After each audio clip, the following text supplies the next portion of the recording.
Paano may kita tayong ganito guys, oh. Yan. So pwede na yan, di ba? For yun, good morning, good afternoon, and good evening kung anong oras na mapinapanood tong video na to guys. So dito guys, i-reveal ko sa inyo na sa mundo ng pag-Facebook, sa mundo ni Meta, is ang laki talaga ng mababago ng buhay natin guys. Grabe.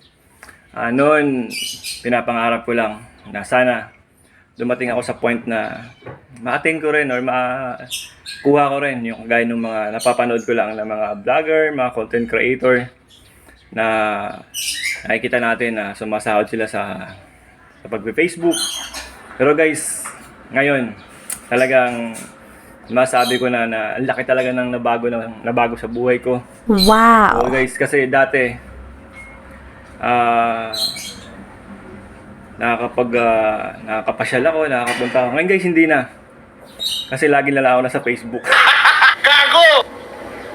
Yan yung mga nabago sa buhay ko guys. Hindi guys, totoo naman talaga, may nagbago talaga malaki.